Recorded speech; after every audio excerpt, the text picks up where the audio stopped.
भक्तस्ताहं शुभुवे नमामि श्रीचरणारविन्दं गुरुवे नमामि प्रभुदेव शरणं हरिवे नमामि घटाकाशरूपं महाकाशरूपं चिराचरणारविन्दं गुरुवे नमामि शरणं हरिवे नमामि श्रीचरणारविन्दं गुरुवे नमामि प्रभुदेव शरणं हरिवे नमामि अकल्पं स्वरूपं परमं प्रकाशं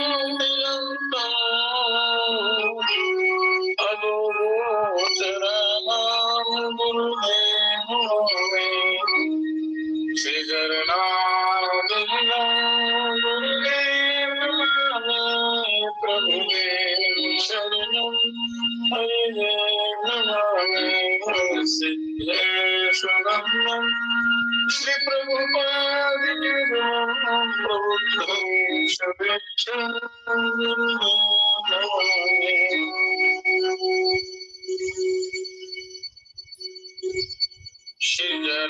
श्रीचरणारविन्दं गुरुदेव नमामि प्रभुदेव शरणं हरिवे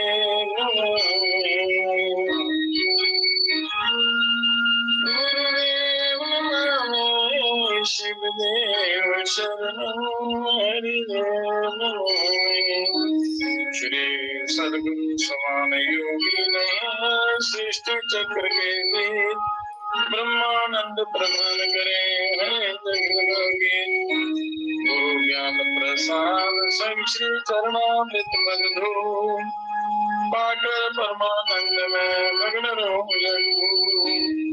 पिता से माता लाख गुना करती सुख से प्यार माता से हरि कोटि गुना हरि से गुरु प्रेम सात दीप नव खंड में सदबुद्धि से बड़ा कोई ब्रह्मा जो नहीं कर सके तू कृपया सोमी हुए सब पर्वत चाहे गुरु करो गुरु सब समुद्र कल्प वृक्ष की कलमों से लिखना पाए पानी पदों से शारदा लिखे अरबों वर्ष श्री सद्गुरु महिमा का नहीं पूर्ण वर्ष श्री हरि प्रभु महिमा का नहीं पूर्ण वर्ष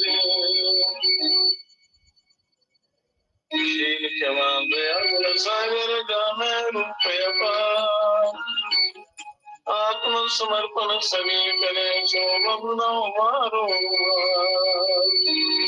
प्रेम समर्पण सभी करे सो बिना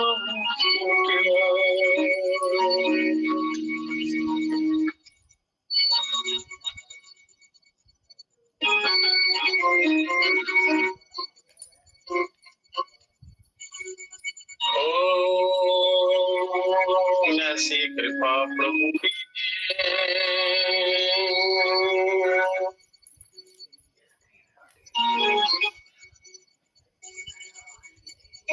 ऐसी कृपा प्रभु कीजिए चित्र चरण कमल निपटा हाथ पैर जो सतगुरु कोई श्वास न खाली जाए नाशवान संसार से मुक्त होगी जो बहिर्मुखी प्रभाव से अंतर को दिया जो बहिर्मुखी प्रभाव से अंतर को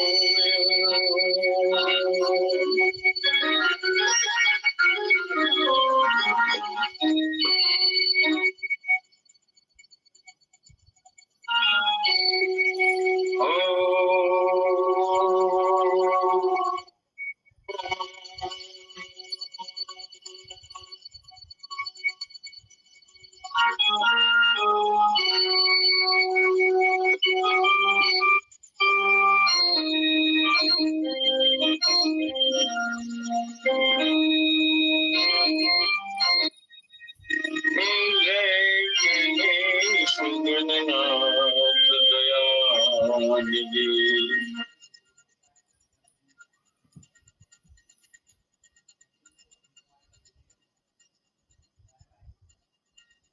सकल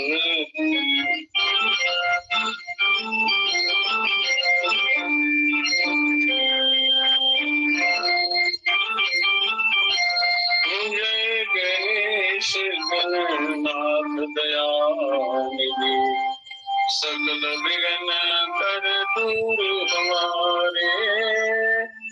जय गणेश गणनाथ दयानिधि, सकल विघ्न कर दूर हमारे। जय गणेश गणनाथ दयानिधि, सकल विघ्न कर दूर हमारे। प्रथम धरे जो ध्यान तुम्हारो, प्रथम धरे जो ध्यान तुम्हारो, किसके पूर्ण काज सारे, किसके पूर्ण कार्य सारे। सकल विघ्न कर दूर हमारे। जय गणेश गणनाथ दयानिधि, सकल विघ्न कर दूर हमारे।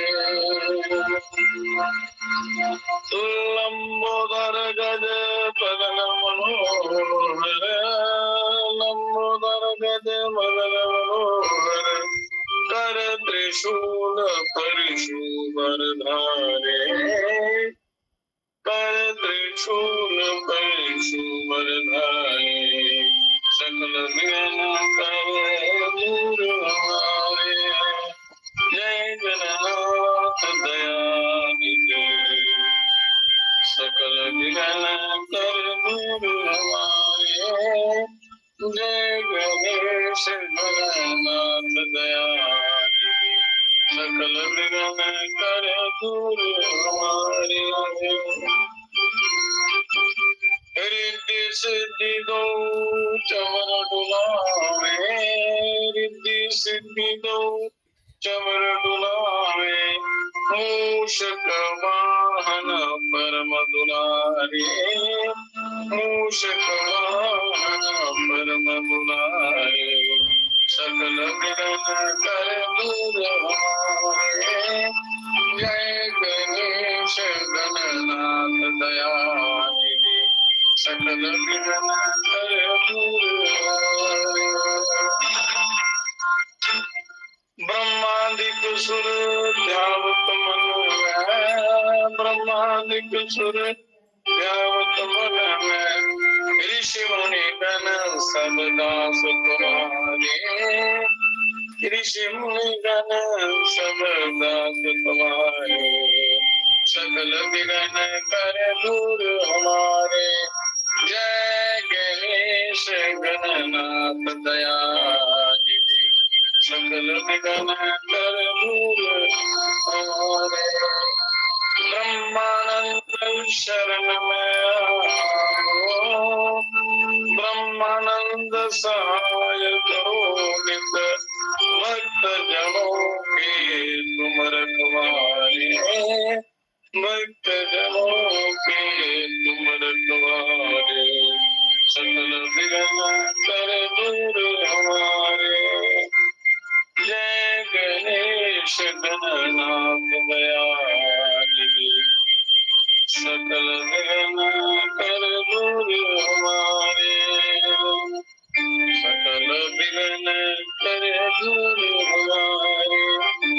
सकल विघ्न कर दूर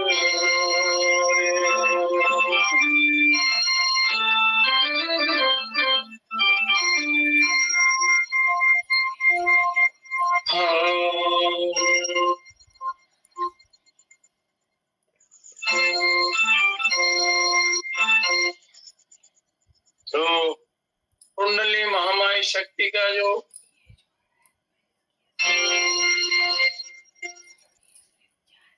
स्थूल ध्यान है, उन महामाई जगजननी दुर्गा जी की एक वंदना है।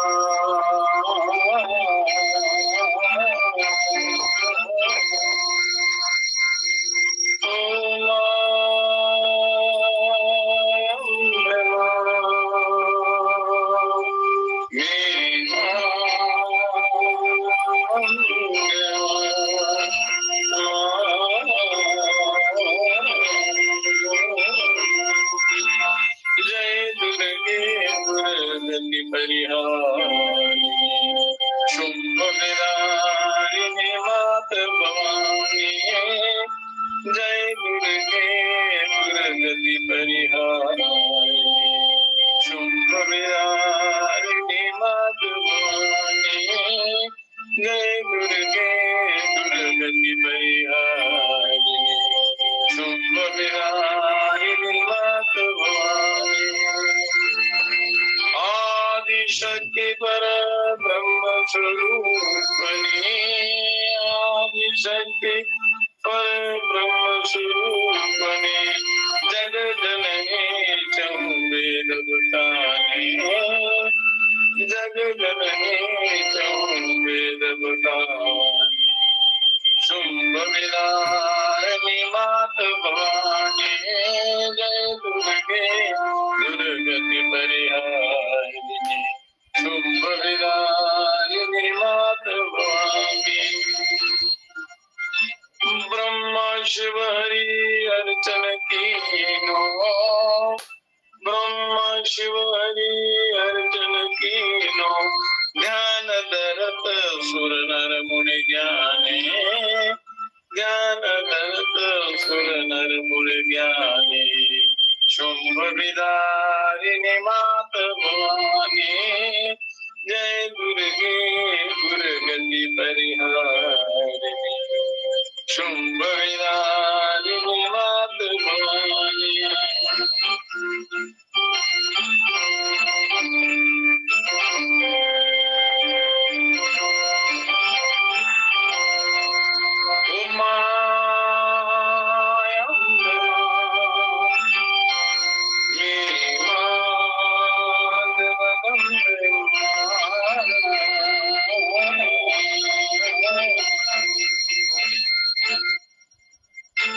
जय दुर्गे दुर्गति परिहारिणी, शुंभ विदारिणी मात भवानी, अष्टभुजा कर खड्ग बिराजे, अष्टभुजा कर खड्ग बिराजे, सिंह सवार सकल वरदानी, सिंह सवार सकल वरदानी, शुंभ विदारिणी मात भवानी, जय दुर्गे दुर्गति परिहारिणी, शुंभ विदारिणी मात भवानी।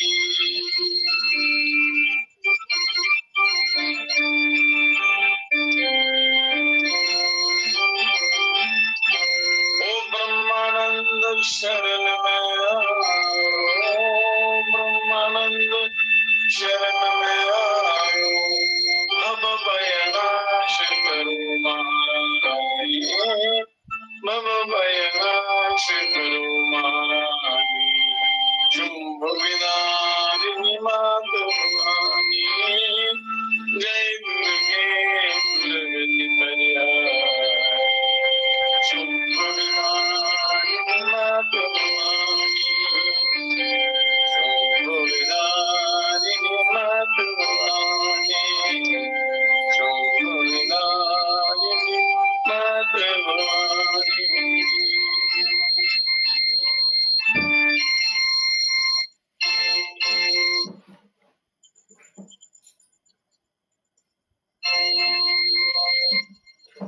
अग्रे गुरु गणेश्वर शक्ति की वंदना के बाद अब हम थोड़ा थोड़ा ध्यान करेंगे हर चक्र पर।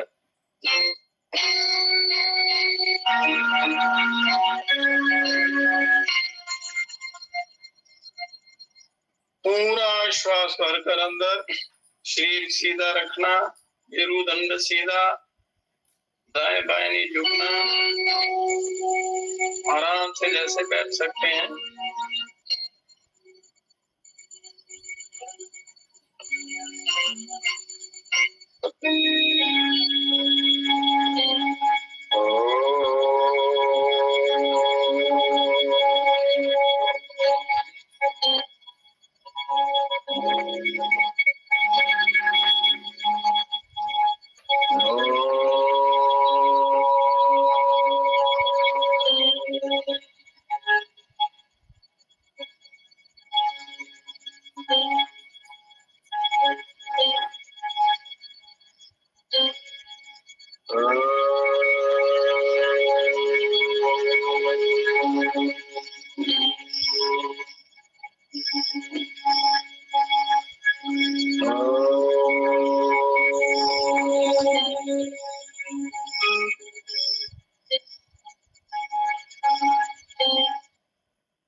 विराजमान है जीवात्मा परमात्मा, ये कोई भी कार्य करना हो तो ये ओम का नाद बहुत ही आवश्यक होता है। इसका ध्यान, इसका उच्चारण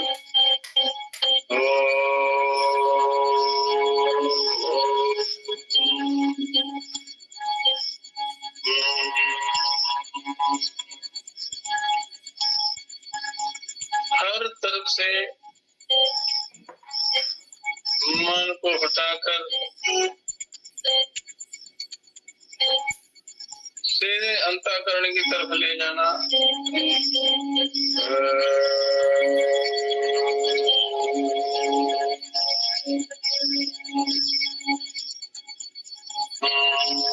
परमात्मा हृदय रूपी गुफा में विराजमान है। संसार के दृश्य से, वैभव से हमने मन को अंतर्मुखी करना है, अंतर्मुख करना है, अंदर की तरफ, आत्मा की तरफ ले जाना है।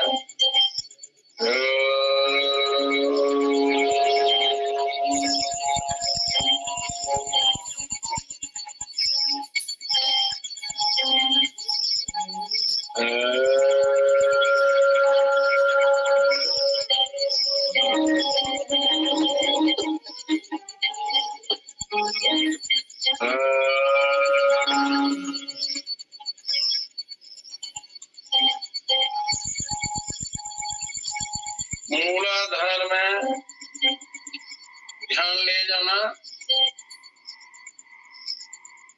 वहाँ गणेश जी विराजमान है, पृथ्वी तत्व है और उसका बीज मंत्र है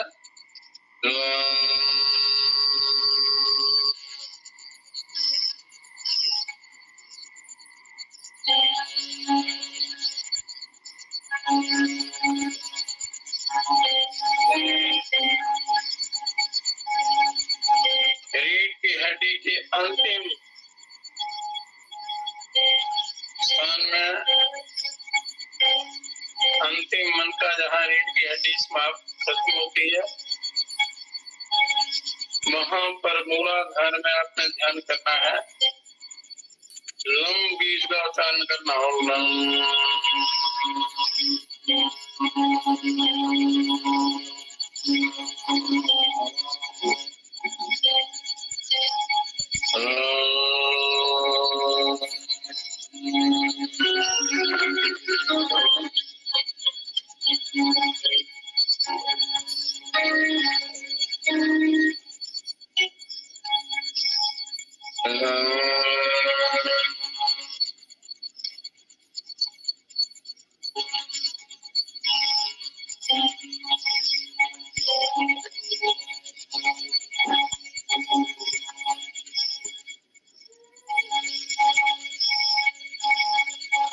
नाभि और मूलाधार के बीच में दूसरा चक्कर स्वादिष्ठान चक्र है और वहाँ का बीज मंत्र बम है। बम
उसके बाद अगला चक्कर मणिपुर चक्र नाभि केंद्र में ध्यान करना है। वहाँ का बीज रंग है। ओम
अगला चक्र अनाहत चक्र है, हृदय में ध्यान करना, उसका बीज मंत्र यम है। तो यम का उच्चारण करना है पूरा श्वास करके।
अगला चक्कर विशुद्धि चक्र है, गले के कंठकूप में ध्यान करना।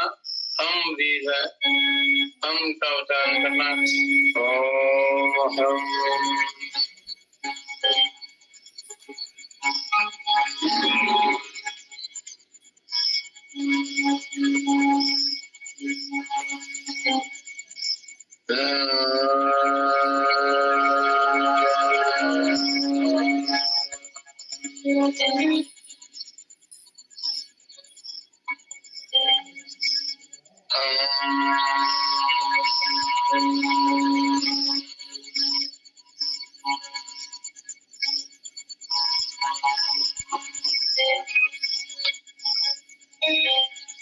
अब आगे चक्कर में ध्यान करना है। ओम बीज है।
सहस्रार बिंद है, उसमें नाद का उच्चारण करना।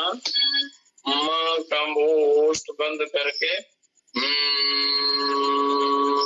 और ध्यान करना सहस्रार बिंद में कि यहाँ पर वायु टकरा रही है और वहाँ चक्र एक्टिवेट हो रहा है।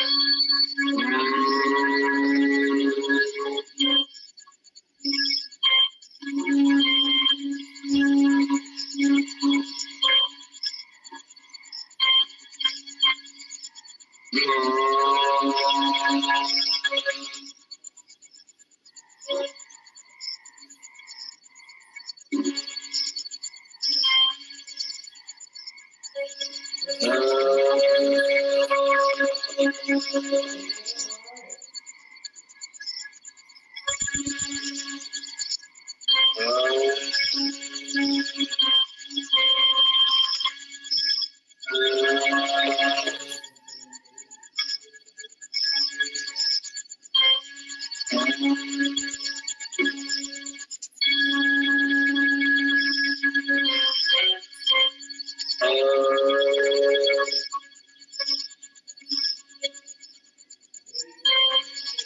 दोबारा आगे चक्कर पर आना है, दोनों बाहों के बीच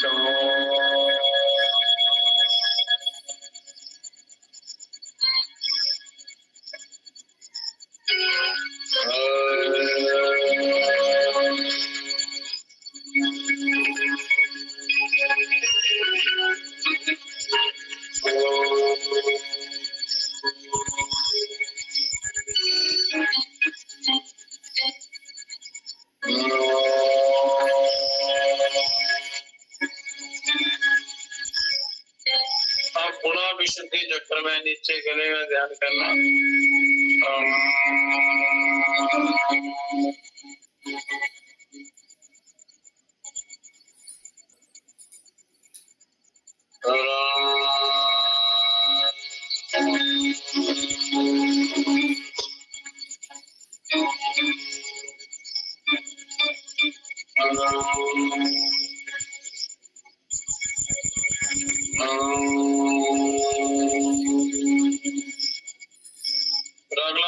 चक्कर, उसका बीज मंत्र यम, श्वास भर के उसका उच्चारण करना।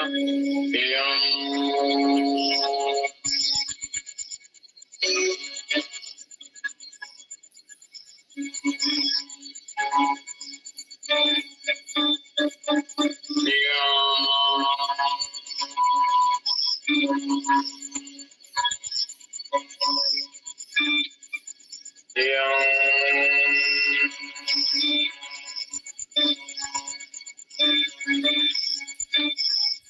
फिर नाभि में ध्यान करें, मणिपुर चक्र में, और अंग उसका बीज है, और ये ध्यान करना कि ये शब्द वहीं से उच्चारित हो रहा है, उसका शब्द का उच्चारण वहीं से हो रहा है। और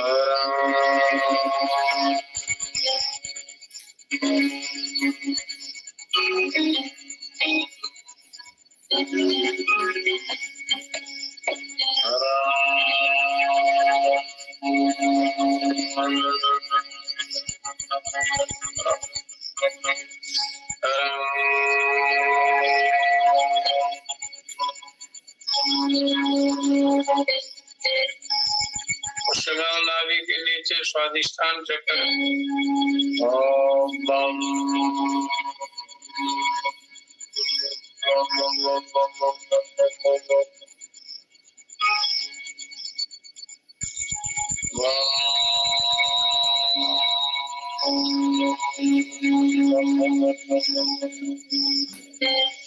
हम मूलाधार में लम शब्द का उच्चारण करना है। मूलाधार चक्र में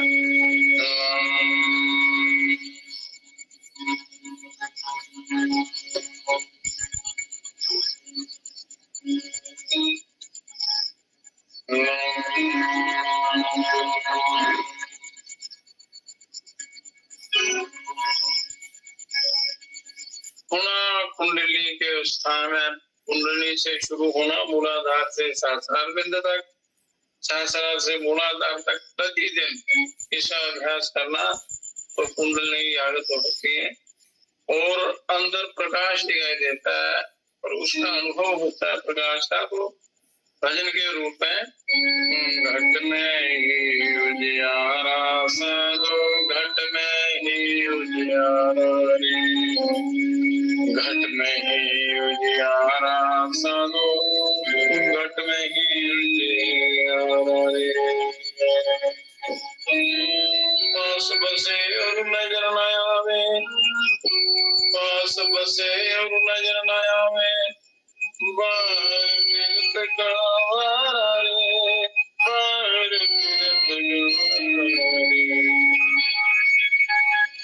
बिन सतगुरु के भेद न पावे,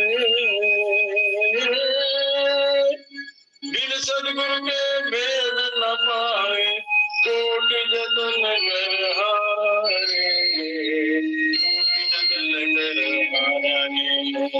घट में ही उजियारा सरो, घट में ही उजियारा रे, घट में ही उजियारा सरो, घट में ही उजियारा। शरीर में ही उस परिपूर्ण ब्रह्म पिता परमात्मा का प्रकाश है। बिन सदगुरु के मेल न पावे, बिना गुरुओं के उसका साक्षात्कार नहीं होता, उसकी युक्ति नहीं मिलती। बिन सतगुरु के मेल न पावे, कोटि जतन कर हारा रे, कोटि जतन कर हारा रे। घट में ही उजियारा साधु, घट में ही उजियारा रे। इसकी एक युक्ति है, आसन पद्म बांध कर बैठो, आसन पद्म बांध कर बैठो, उल्ट नैन का तारा रे, उल्ट नैन का तारा रे। त्रिकुटी महल में ध्यान लगाओ,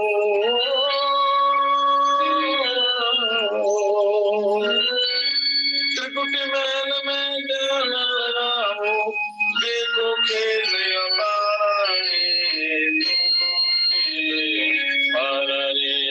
घट में उजियारा साधु, घट में उजियारा रे।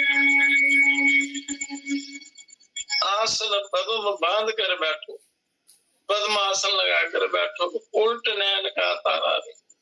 आंखों को ऊपर की ओर, आंखों के द्वारा ऊपर त्रिकुटी की ओर देखना, ऐसे नेत्र जो है ऊपर की तरफ कर देने, त्रिकुटी मध्य में ध्यान लगाना। त्रिकुटी महल में, ये त्रिकुटी महल आ गया चक्कर, त्रिकुटी महल में ध्यान जमाओ, देखो खेल अपारा रे, देखो खेल अपारा रे। घट में ही उजियारा साधु, घट में ही उजियारा रे। ऐसा दिव्य प्रकाश है, ऐसा आनंद है जिसका वर्णन नहीं कर सकते।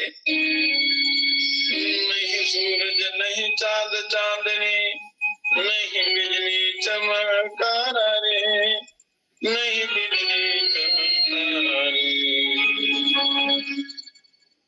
जगमग ज्योत जगे विश्वासर,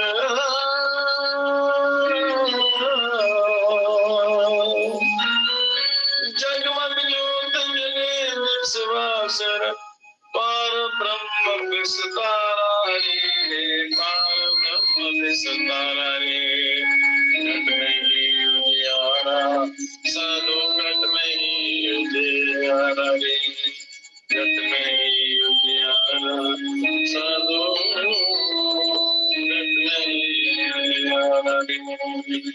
वो ऐसा प्रकाश है, ना सूर्य का प्रकाश है, ना चंद्रमा का है, ना बिजली का है। वो ऐसे दिव्य ज्योति जलती है, वहां पर उस परम ब्रह्म के प्रकाश का नजारा वहां दिखाई देता है। ऐसी दिव्य ज्योति जगमग ज्योत जगे निस्वासर, पार ब्रह्म विस्तारा रे, पार ब्रह्म विस्तारा रे। उस परम ब्रह्म का ऐसा विस्तार जिसका कोई पार भरना नहीं, ऐसा आनंद, ऐसा प्रकाश जिसका आप वर्णन नहीं कर सकते, अनुभव कर सकते और परमानंद की अनुभूति कर सकते। घट में ही उजियारा साधु, घट में ही उजियारा रे। जो योगी जन दर्शन पावे, उगड़े मोक्ष द्वारा रे, जो योगी जन दर्शन पावे, उगड़े मोक्ष द्वारा रे, उगड़े मोक्ष द्वारा रे। ब्रह्मानंद सुनो रे अब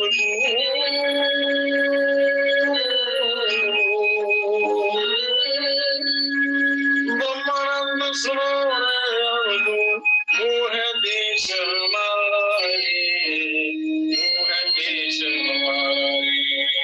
घट में ही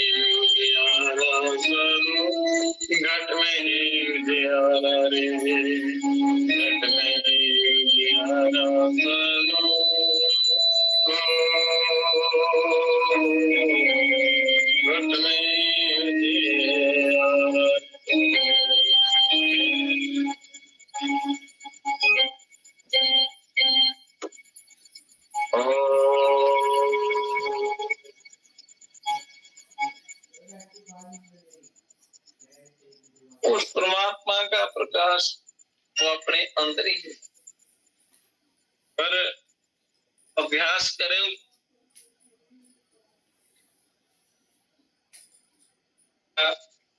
तभी उस परमानंद की अनुभूति अंदर है। केवल मेहनत की आवश्यकता, तो उस परमानंद की अनुभूति होती है यदि आप अभ्यास करें, लगातार करना।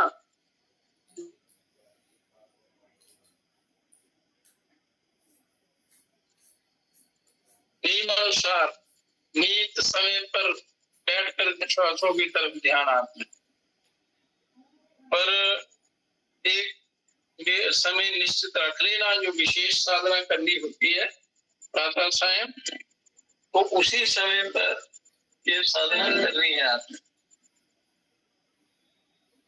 एक निश्चित समय रख लेना। अब कहते हैं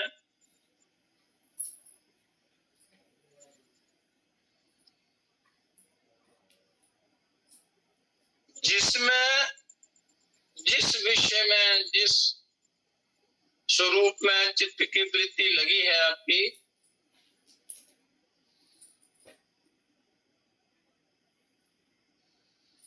यह लगाने की कोशिश करते हैं, उसी में लगी रहे, उसका नाम ध्यान है। जिस विषय में, जिस विषय वस्तु में, जिस चक्कर पर, जिस मूर्ति में, तो और ध्यान जब पक्का हो जाता है तो उसी को समाधि कहते हैं। थोड़ा गाढ़ ध्यान लग जाता है, समाधि होती है। बात यह है कि जब एकांत काल में ध्याता, ध्यान और ध्येय, ध्यान करने वाला, ध्यान और इसका जो लक्ष्य है आपका ध्येय जो है, ये तीनों भासते हैं, तब वह ध्यान कहलाता है। एकांत काल में जब एकांत में बैठते हैं, धाता, ध्यान और ध्येय एक हो जाता है, तो वह ध्यान कहलाता है।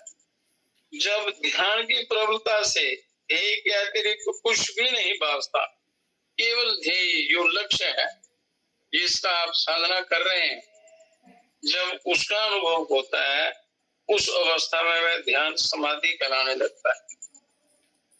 और इस समाधि के किले में बैठकर ये नश्वर मनुष्य जीवन काल बलि से लड़कर बीजी बन जाता है, काल को भी जीत जाता है।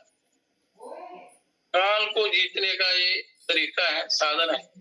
इतना बड़ा परोपकार किया है परमात्मा ने, इतना बड़ा उपहार दिया है, और इससे आप असंभव को भी संभव कर सकते हो, और उसके लिए प्रयत्न करना पड़ता है, अभ्यास करना पड़ता है, साधना करनी पड़ती है। अब शास्त्रों में लिखा है, और भी बिल्कुल सच्ची बात है, क्योंकि परमात्मा के मुख से निकला हुआ ज्ञान है। द्वाविमो पुरुषो लोके सूर्य मंडल वेदिनो परिप्राण योग युक्त शरणे चावि मुखे हता। के दो ही प्रकार के प्राणी सूर्य मंडल का भेदन करके उस परिपूर्ण ब्रह्म परमात्मा को प्राप्त होते हैं। एक तो योगारूढ़, योग युक्त व्यक्ति जो योगाभ्यास करता है, योग में लीन जो है, तल्लीन है, और वो सूर्य मंडल का भेदन करके परम ब्रह्म को प्राप्त होता है। और दूसरा रणे चावी मुखे हता, यो युद्ध भूमि में धर्म युद्ध है अपने वीर गति को प्राप्त होता है, वो भी सीधे सूर्य मंडल का भेदन करके उस परम ब्रह्म परमात्मा में मिल जाता है। तो इस वाक्य के अनुसार जब चाहता है, तभी योगी सूर्य मंडल में से होकर यथेष्ट प्रदेश में चला जाता है। सूर्य के द्वारा सूर्य मंडल से होके जाना पड़ता है, तो सूर्य से ही वो परम ब्रह्म को रास्ता जाता है, सूर्य मंडल से। तो अपने इच्छा अनुसार अपने जिस भी लोक में जाना होता है चला जाता है।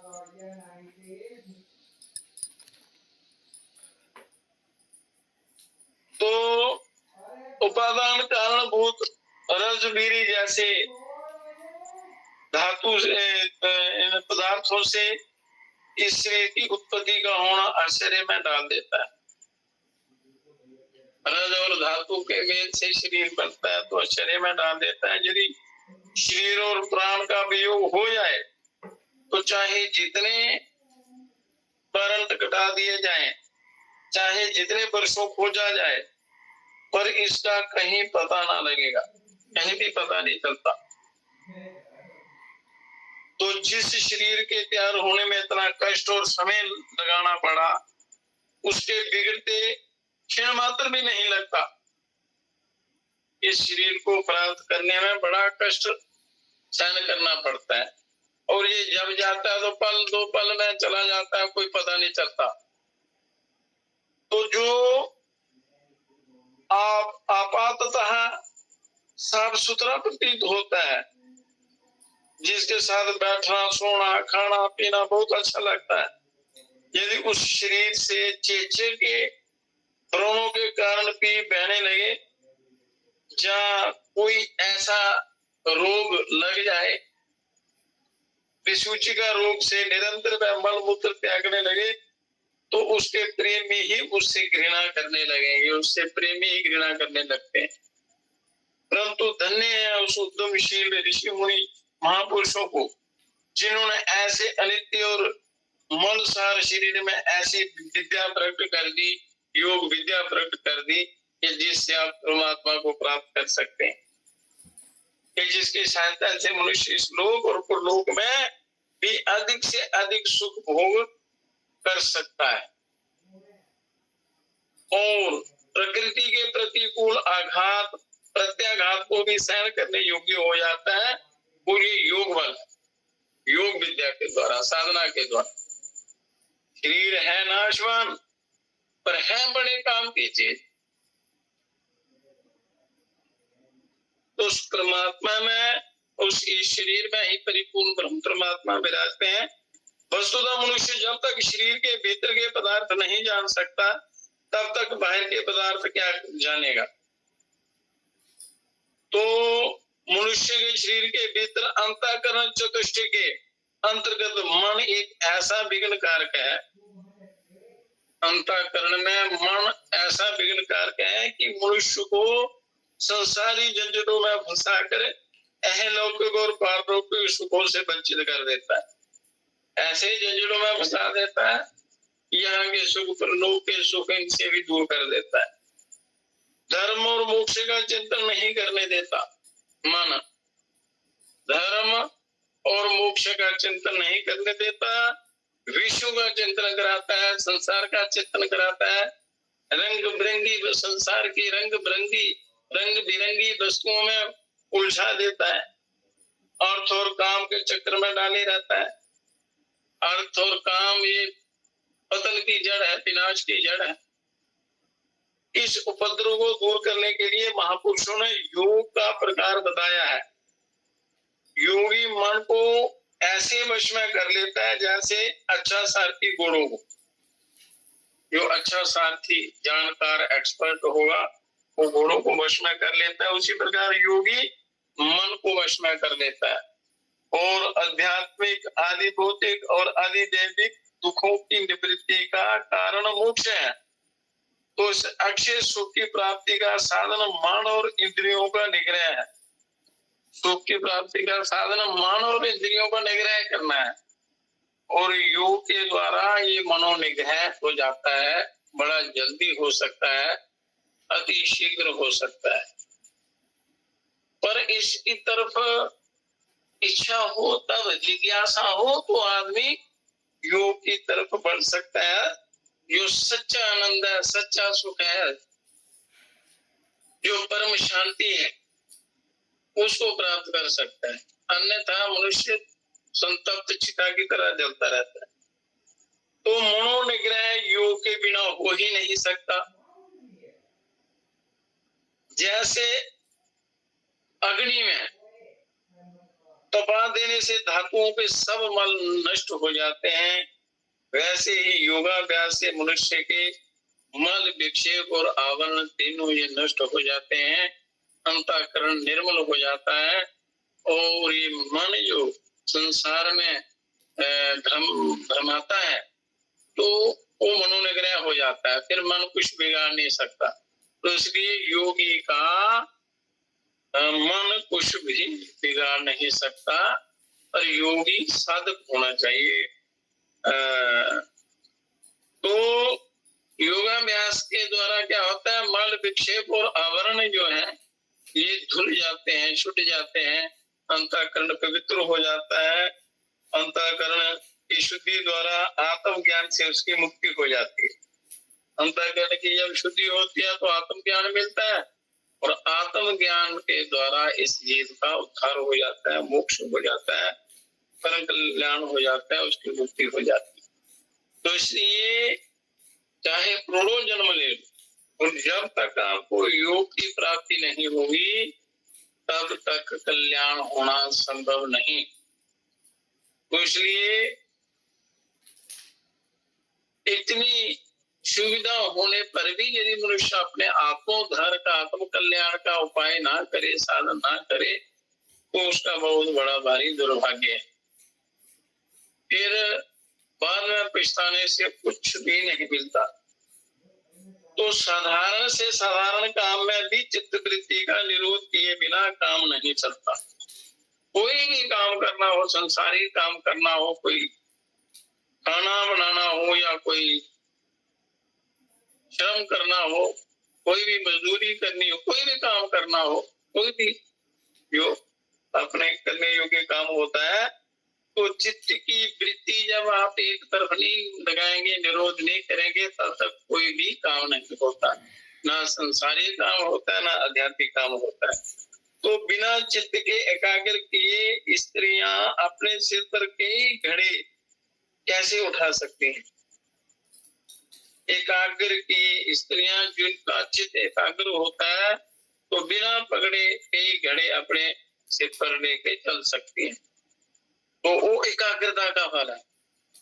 तो ऐसे ही नट का निराश्रय तार पर चलना, तथा जो जितने जिम्नास्टिक लोग हैं, बड़े बड़े कुतूहलजनक खेल करते हैं, ये सब चित्त वृत्ति के निरोध के फल हैं। चलो, जो मनुष्य अभ्यास करता है और चित्त वृत्ति को एकाग्र करके करता है तो उसमें सफलता मिलती है। जो चित्त वृत्ति के बड़े भारी लाभ हैं। तो जब तक चित्त एकाग्र नहीं होता तब तक इसका जीव का उद्धार नहीं होता, तब तक इसका उद्धार नहीं होता, कल्याण नहीं हो सकता।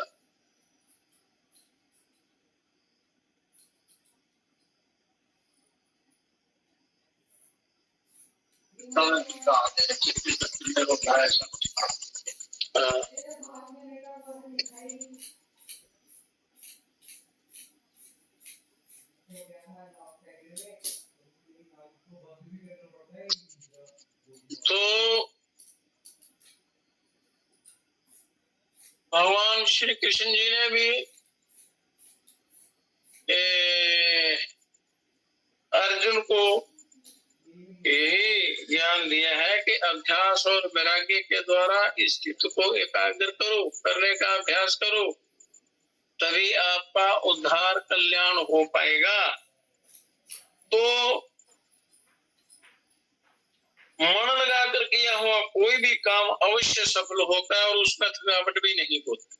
अगर मन से आप काम करोगे, दिल चित्त लगाकर काम करोगे, तो थोड़े ही समय में वो काम सिद्ध हो जाता है और उसमें ना कोई ज्यादा श्रम होता है, ना कष्ट होता है, और सिद्धि भी हो जाती है। तो मन लगाने की बात है, मन एकाग्र होना चाहिए। तो योग बहुत सी चीजों के एकत्रीकरण का भी नाम है। योग के कई अर्थ हैं। तो ऐसा होने पर भी मैं ये कहना पड़ेगा कि संसार में कोई भी काम बिना योग के हो ही नहीं सकता। तो कलयुग में तो योग का बड़ा महत्व है। इस कली काल में योग का बहुत बड़ा महत्व है और योग के द्वारा परम कल्याण हो सकता है बड़ा जल्दी, अति शीघ्र। कहते हैं गीता में लिखा है त्वस्यो अधिको योगी ज्ञानी व्यो अपि मतो अधिका कर्मी व्याश्चादिको योगी तस्माद योगी भवार्जुनम। योगी तपस्वियों से भी अधिक महान है, ज्ञानियों से भी योगी आगे है, वो महान है। और कर्म योगियों से भी, पर योगी जो है कर्मों से भी वो उत्तम है। तो इसलिए ये अर्जुन योगी बन, योगी बन, योग कर, योग साधना कर, योगी हो।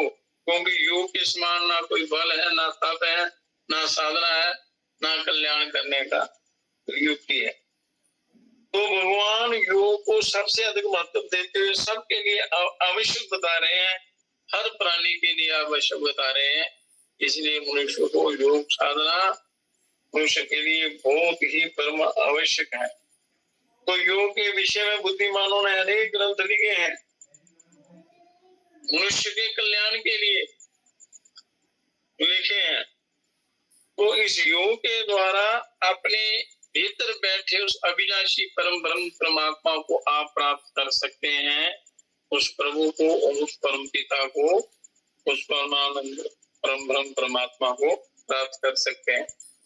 तो कहते हैं ना कि वो अविनाशी वो परम पिता परमात्मा आपके शरीर में ही, इस घट में ही विराजमान है।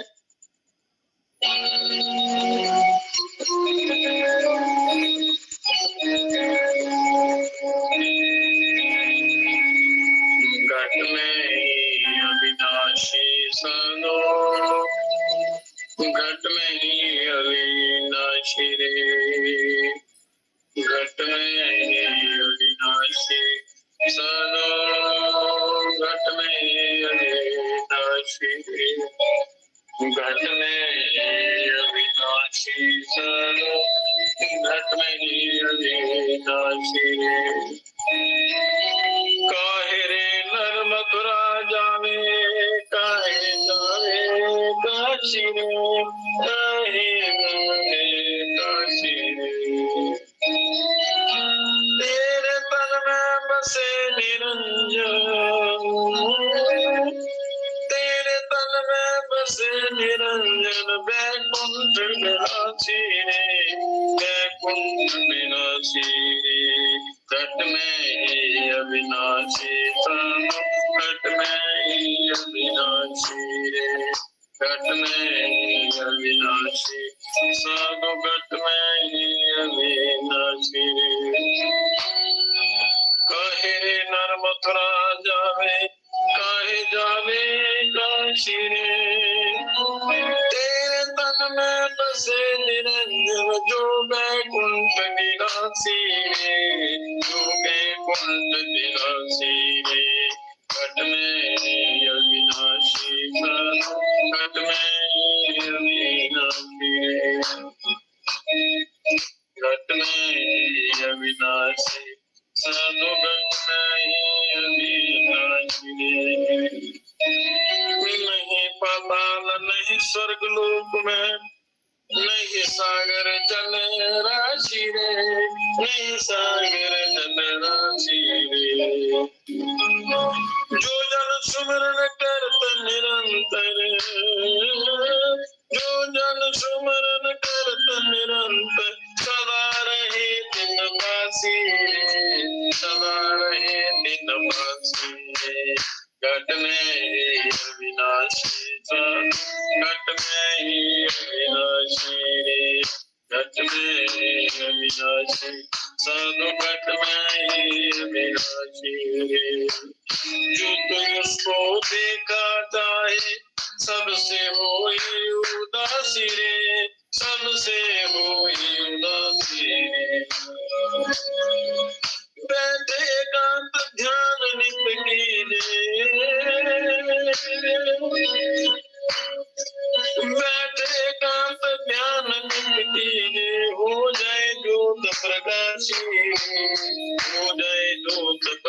अविनाशी रे, घट में ही अविनाशी साधु, घट में ही अविनाशी रे, घट में ही अविनाशी साधु, घट में ही अविनाशी रे।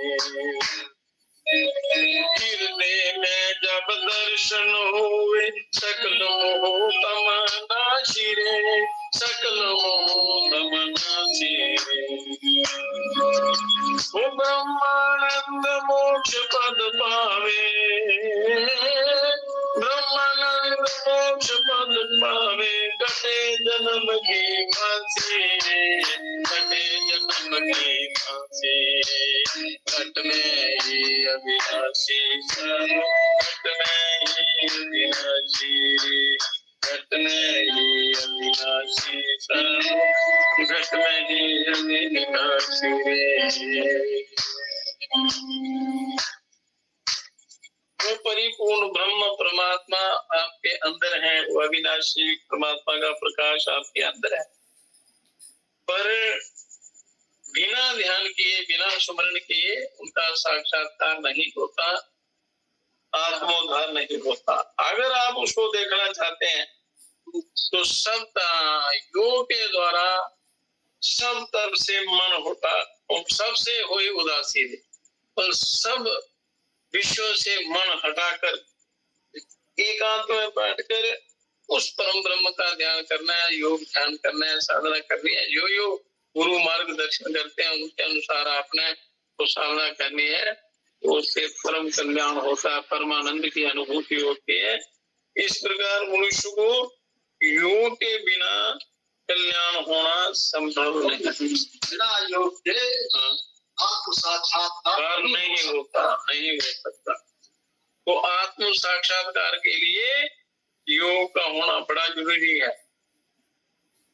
पर ग्रंथ सहायक हो सकते हैं, पर कार्य सिद्धि गुरु कृपा पर ही निर्भर होती है। साधु रे गुरु बिन घोर अंधेरा, बिना गुरुओं के कल्याण नहीं होता। तो लगन सच्ची लगानी चाहिए, लगन सच्ची चाहिए, फिर तो सदगुरु मिलना दुर्लभ होने पर भी अलभ्य नहीं है। लगन अगर सच्ची हो, निष्ठा सच्ची हो, तो गुरु मिल जाते हैं और गुरु फिर सही रास्ता बताते हैं, परम कल्याण हो जाता है, परमानंद की अनुभूति होती है। हरिओम। तो जो जितना ऊंचा काम होगा, अंतराय भी उसमें उतना ही प्रबल होगा। और घंटे में सैकड़ों मील की दौड़ लगाने वाला हवाई जहाज यदि बिगड़ कर नीचे गिर पड़े तो उसके सवारों की एक हड्डी भी ना मिले। तो इस प्रकार ऊंचे से ऊंचे ध्येय तक पहुंचने में समर्थ नियम पूर्वक किया जाने वाला योग मार्ग, नियम पूर्वक किए जाने वाला योग आपको ऊंचे से ऊंचे स्थान पर ले जा सकता है। जैसा निष्कंटक है वैसा ही वह विधिहीन किया हुआ खतरनाक भी है। अगर विधिहीन किया जाए, युक्ति रहित किया जाए तो वो खतरनाक भी हो सकता है। बड़ा सरल, बड़ा सुखदायी, सीधा ईश्वर की प्राप्ति कराने वाला, परंतु अगर गुरुओं के मार्गदर्शन में अगर ना किया जाए तो फिर उसमें दिक्कत होती है। तो भय इसमें नहीं है, किंतु भय के कारण को दूर करते हुए उद्योग करना चाहिए। भय का जो कारण होता है, जो अनिष्ट का कारण होता है, उसको धीरे धीरे आपने दूर करना है तो पक्का कल्याण निश्चित हो जाता है। ये नियम नहीं है कि सन्यासी ही योगाभ्यास कर सकता है, ये निश्चय नहीं है कि आप संन्यास दान करके या भगवत दान करके योगाभ्यास कर सकते हैं, या मैं बिना पहाड़ों के कंदरों में गए योग हो भी नहीं सकता। सब जगह हो सकता है।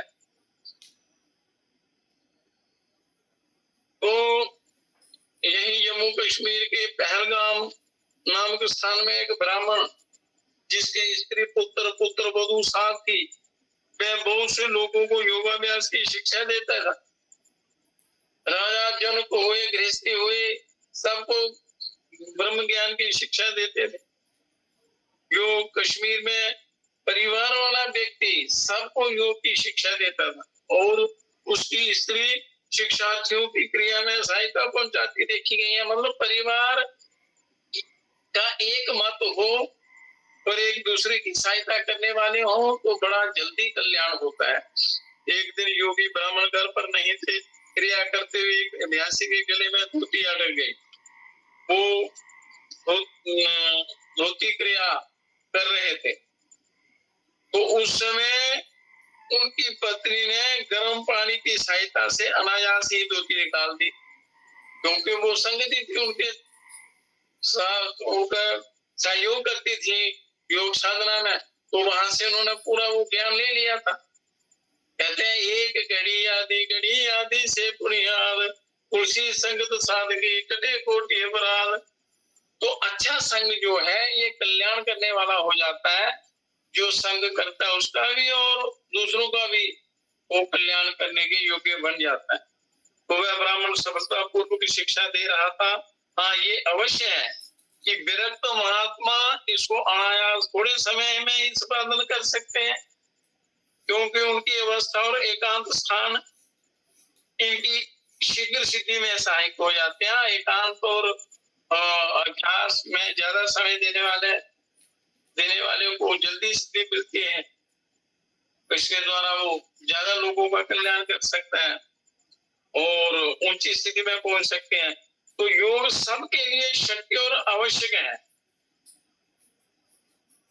क्योंकि योगी के लिए सब कुछ जान लेना कठिन नहीं है। योगी सब कुछ जान सकता है, सब कुछ प्राप्त कर सकता है।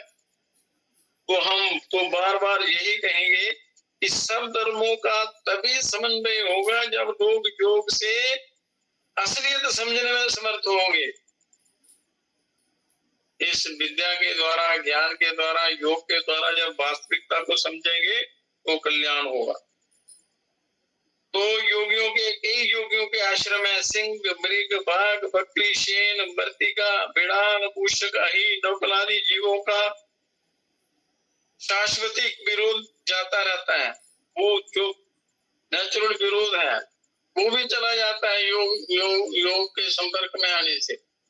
वो भी अपनी हिस्सा छोड़ देते हैं और फिर मनुष्य तो विवेकी है, समझदार है, परमात्मा ने उसको बुद्धि दी है, उसका पारस्परिक प्रेम होना और कठिन बात है। कौन सी कठिन बात है? नहीं हो सकता, वो कठिन नहीं है, बड़ा सरल है मनुष्य के लिए। तो सब शांति चाहते हैं, सब जीव शांति चाहते हैं, सब सुख चाहते हैं और ये सब कुछ योग द्वारा सुलभ है। सच्चा सुख, सच्ची शांति योग के द्वारा सुलभ है और सब बल संकर्ष के कारण है और एक बलि दूसरे से उलझ बैठता है, पर योग बल सब बल और बलियों का सम्मेलन करा देता है। योग बल ऐसा है कि आपस में लड़ाता नहीं है, सब में मैत्री करा देता है, प्रेम भर देता है सबके अंदर। तो इसलिए योग बल, अतः योग बल ही सब कुछ है। मनुष्य यदि योग बल संपादन कर ले तो आज राम राज्य के सुख अनुभव करने का सौभाग्य सबको अनायास प्राप्त हो सकता है, अपने आप प्राप्त हो सकता है। राम राज्य मिल सकता है, प्राप्त हो सकता है योग के द्वारा, ऐसे नहीं। तो इसलिए योग विद्या एक अथाह समुद्र है, योग विद्या का, और इसमें से थोड़ा सा अंश भी मिल जाए, उसका अभ्यास कर लिया जाए तो इस जीव का परम कल्याण हो सकता है, परमानंद की अनुभूति हो सकती है, ये जीवन सफल हो सकता है। इस प्रकार योग की महिमा का आज वर्णन हुआ। आगे योग की युक्तियों का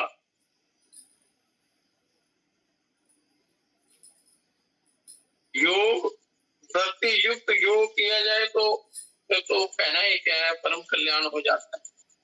और भक्ति के दो रूप हैं, रागानुगा और वैदी। रागानुगा भक्ति और वैदी भक्ति।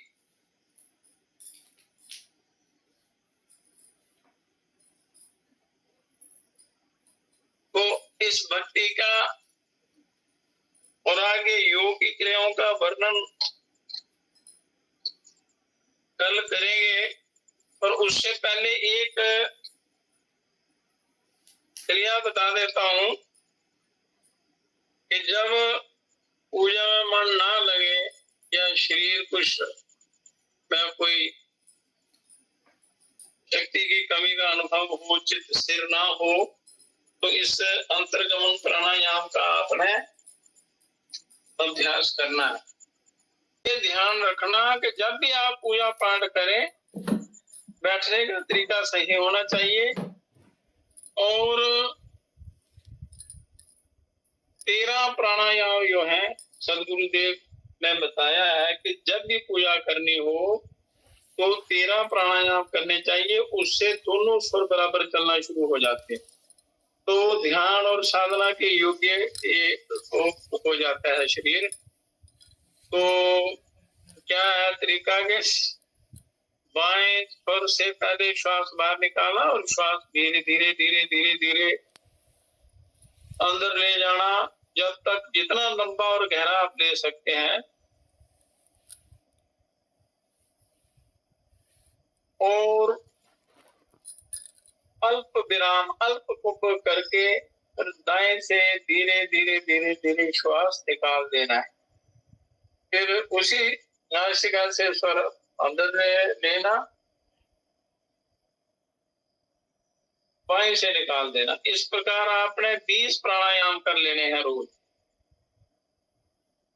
तो उससे कुंभक बड़ा जल्दी सिद्ध होता है, चित्त जो है परमात्मा में लगता है। लास्ट में बाएं से लेकर दाएं से निकाल दे। एक युक्ति ये है।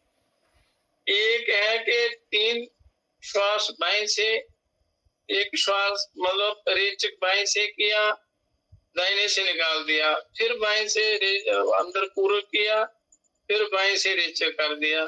तीसरी बार भी बाएं स्वर से रेचक और दाहिने स्वर से बाएं स्वर से पूरक और दाहिने स्वर से रेचक 3 बार। फिर 3 बार दाएं से करना, दाईं ओर से, फिर 3 बार बाईं ओर से, फिर 3 बार दाईं ओर से, फिर एक बार लास्ट में बाईं ओर से करके दाएं से निकाल देना, फिर पूजा में बैठ जाना। एक तरीका ये है 13 प्राणायाम। कोई एक करने या 20 प्राणायाम वाला करने अनुलोम विलोम, या ये प्राणायाम कर लें सूर्य वेदी चंद्र वेदी प्राणायाम मिला के करना है। तो इससे और तीसरी नाड़ी चलना शुरू हो जाती है, सुषुम्ना नाड़ी। तो जब तीसरा स्वर चलता है तो वो समय जो है ध्यान और साधना के लिए अति उत्तम होता है, मन भी लगता है और उस समय किया हुआ जो ध्यान है वो सफल होता है। इसलिए इस अंत में हम आरती करेंगे। ओम जीव को ब्रह्म श्री गुरु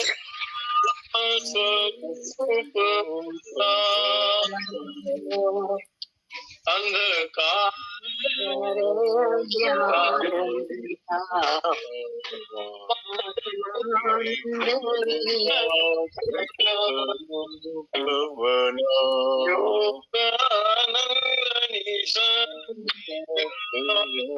शक्ति मूलाधार में निवास करती है। मूलाधार में रहने वाली वो जग जननी जगनी जगदम्बा कुंडलनी शक्ति, हे प्रभु उस शक्ति को जागृत करो। हे योगेश्वर ज्ञानेश्वर, हे सर्वेश्वर, हे परमेश्वर, मन विक्षेप मिटाकर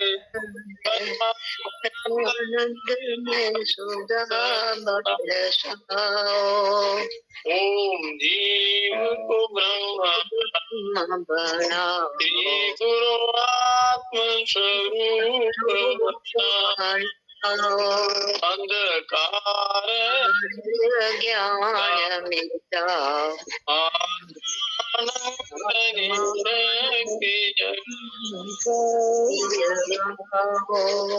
नित्यानंद महाप्रभु मोहन। श्वास भर के, पूरा श्वास भर के ये बोली है, नित्यानंद महाप्रभु मोहन शक्ति धाम कृष्ण ब्रह्म शिव शक्ति मधुरो ज्ञानामृत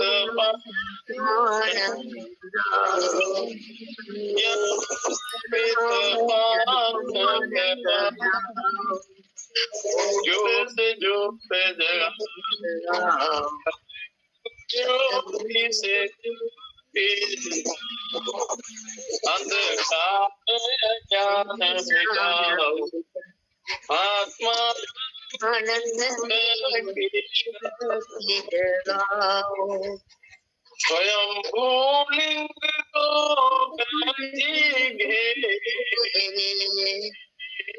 स्वयं भूलिंग को घेर कर बैठी हुई कुंडली शक्ति मूलाधार में 3.5 पेड़ देकर घेर कर बैठी हुई ये कुंडली शक्ति सारे अमृत का पान कर जाती है। ये प्रभु, ये सदगुरुदेव शक्ति को जागृत करो ताकि वो अमृत मुझे भी पीने को मिले, जीवात्मा का भी उद्धार हो। स्वयं को बैठिगे ब्रह्मामृत अंतर में जुग जुग से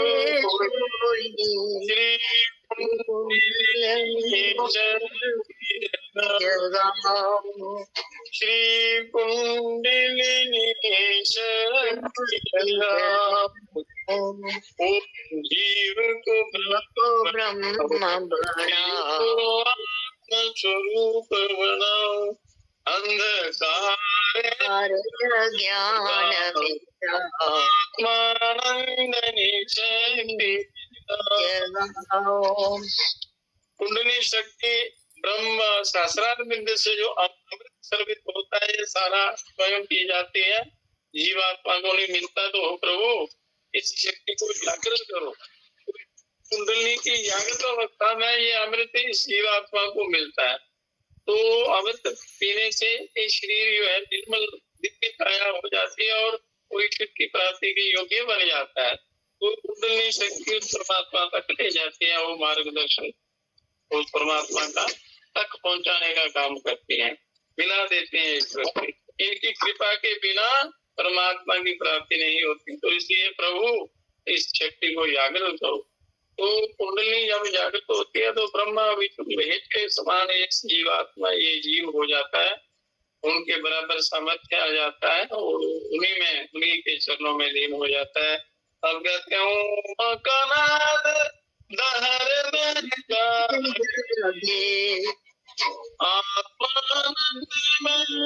सभी दुख भागे परमात्मा अमृत वर्षि समाधि अमृत वर्षि समाधि लगाओ जीव को ब्रह्म स्वरूप बनाओ अंधकार ज्ञान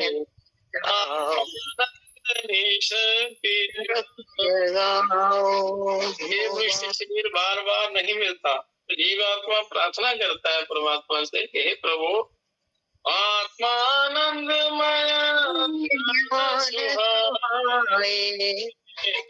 कभी न जगत सच्चिदानंद घन चारे करो करुणामय प्रभु हरे परमानंदमय सुधा परमानंदमय सुधा जीव को ब्रह्म बनाओ, श्री गुरु आत्म स्वरूप बनाओ, अंधकार ज्ञान दिखाओ, आत्मानंद जगाओ, ब्रह्मानंद जगाओ, श्री कुंडलिनी शक्ति। इस प्रकार प्रार्थना करने से परमात्मा बड़े जल्दी प्रसन्न होते हैं, कुंडलिनी शक्ति जागृत होती है और योगाभ्यास में बड़ी